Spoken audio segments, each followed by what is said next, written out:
বিয়ের পর মেয়েদের আর কোনো বাড়ি থাকে না, ঘর থাকে না। এটা কিন্তু আমরা প্রত্যেকেই ছোটবেলা থেকে শুনে আসছি। তার কোনো ব্যতিক্রম আমিও না। এটা আমার মা বাবা আমাকে না বললেও আমার আশেপাশের মানুষরা আমাকে প্রত্যেকটা পদক্ষেপে এটা বুঝিয়ে দিয়েছে। ছোটবেলায় যখনই আমি বলতাম এটা হচ্ছে আমার বাড়ি, তখনই আমার আশেপাশের অনেকে বলতো, না না এটা তোর বাড়ি না, তোর যখন বিয়ে হবে তখন সেটা হবে তোর বাড়ি, মানে শ্বশুর বাড়ি। আবার যখন বিয়ের পর শ্বশুর বাড়ি গেলাম তখনও যেন মনে হতো আমি ওই বাড়ির সদস্য না। এটা প্রত্যেকটা মেয়ের সাথেই হয়। আমরা যারা বিবাহিত মেয়েরা আছি তারা এগুলো না খুব ভালো করে বুঝতে পারি। যদি তোমার কোনো দাদা ভাই বোন থাকে তাহলে বিয়ের পরে তুমি যখন যাবা তখন কিন্তু তোমারও বাপের বাড়িটা নিজের বাড়ি মনে হবে না। যদি দাদা থাকে তার বিয়ের পরে যখন তার বউ আসবে তখন সেটা হয়ে যাবে তার বাড়ি।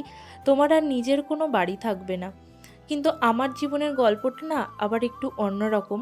আমি যেহেতু একা, মানে মা বাবার একমাত্র মেয়ে আমি, তো এই যে ঘরটা আমি সাজাচ্ছি এটা কিন্তু এখনও আমার ঘরই।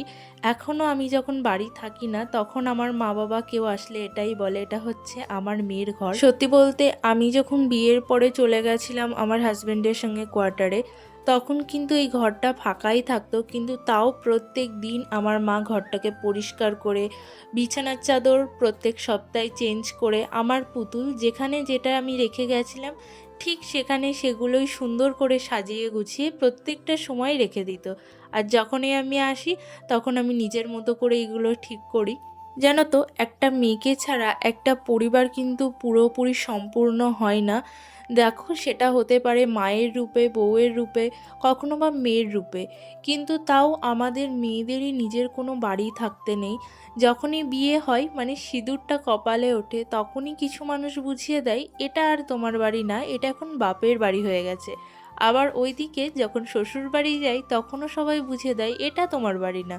তাহলে বলো আমরা যাবোটা কোথায়? যেখানেই যাই না কেন আমরা ছাড়া একটা পরিবার কিন্তু সম্পূর্ণ হবে না, এটাই হচ্ছে মোদ্দা কথা। যাই হোক, আজকে সকালে আমি তোমাদের সঙ্গে শেয়ার করছি যে আমার সকালবেলা যে রুটিনটা থাকে, যদিও বা এটা কিন্তু রোজকার রুটিন না। এখন তো আমি আজকে ভাবলাম যে আমার এই বেডশিটটা চেঞ্জ করা যাক। রোজ রোজ কিন্তু আমার মাই বিছানাটা তুলে দেয়। বলতে পারো ওই আজকের দিনটা একটু শখ হলো আমি বিছানা তুলি। আচ্ছা, এখন আমার হঠাৎই মনে হলো এই নাইটি পরা দেখে, এর আগের দিনের আমি যেই ব্লগটা তোমাদের সঙ্গে শেয়ার করেছিলাম, ছোট্ট একটা ব্লগ, তো সেখানে একজন দেখলাম কমেন্ট করেছে যে নাইটি পরে ভিডিও করছে। মানে সে একটু কটূক্তি করেই কথাটা বলেছে, নাইটি পরে ভিডিও করা।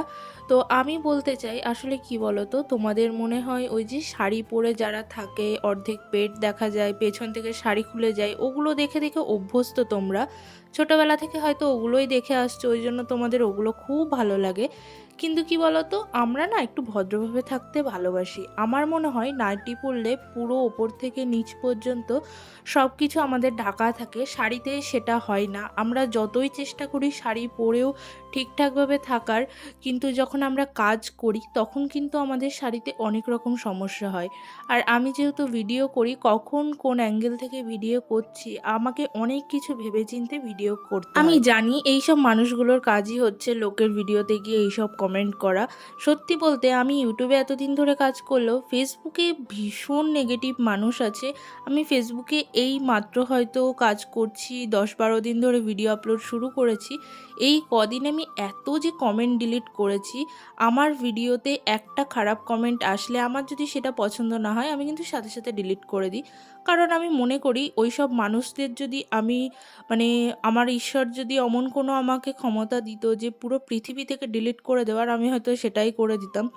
কারণ এদের মনে না প্রচণ্ড পরিমাণে হিংসা আর লোককে ছোট করার প্রবণতা এদের মধ্যে পুরো ভগবানে ভরে ভরে দিয়েছে। ভুল বললাম, ভগবান না, অন্য কোনো খারাপ শক্তি হয়তো এদের মানে মধ্যে এই হিংসা প্রবণতাটা দিয়েছে। কারণ আমি নিজেই, আমি যদি কারোর ভিডিওতে একটা ভালো কমেন্ট না করতে পারি আমি সেখানে একটা খারাপ কমেন্টও করব না, এটা আমার মনে হয়। কারণ যে যার জীবনে যেটা করছে সেটা একান্তই তার ব্যাপার, সেখানে গিয়ে আমি একটা খারাপ কমেন্ট করে চলে আসলাম, সেটা আমার মনে হয় খুব একটা ভালো মানুষের পরিচয় হবে না। এই কদিনের ভিডিওতে যে কটা ভিডিও আমার একটু ভিউ হয়েছে প্রত্যেকটাতে একটা না একটা খারাপ কমেন্ট তো আসবেই। মানে আমি বুঝি না, এই সেম ভিডিওগুলো আমি ইউটিউবে আপলোড করেছি, সেখানে কারোর কিছু খারাপ লাগেনি। ফেসবুকে মাত্র মানে 3-4 মিনিটের ভিডিও দেখে মানুষ কত কিছু বিচার করে নেয়। এর আগের দিন যে ভিডিওটা আমি শেয়ার করেছিলাম তোমাদের সাথে, যে আমার মা বাবা এখনও আমার বরকে মেনে নেয়নি, আমি কিন্তু সেটা বলতে চাইনি যে মেনে নেয়নি মানে আমার বরের সাথে কথা বলে না। আমি এটাও বলেছি আমার মা বাবা আমার বরকে এখনও চোখে হারায়। সেখানে আবার দেখছি অনেকে এসে মানে এমন করে কমেন্ট করেছে যে হ্যাঁ তোমার তো আরও অনেক ভালো জায়গায় বিয়ে হতো, এই ওই সেই। তো আমি একটা কথা বলতে চাই, তোমাদের ঘরে ছেলে মেয়ে হলে বুঝি তোমরা এমনি রাস্তায় যারা থাকে তাদের সাথে গিয়ে বিয়ে দিয়ে আসতে? না তো, তোমরাও চাইতে ভালো ঘরে বিয়ে হোক। আর একটা সৈনিকের সাথে একবার থেকে দেখো 1-2 বছর, বুঝতে পারবা এদের জীবনে কত সমস্যা আর তাদের পরিবারের জীবনে কত সমস্যা থাকে।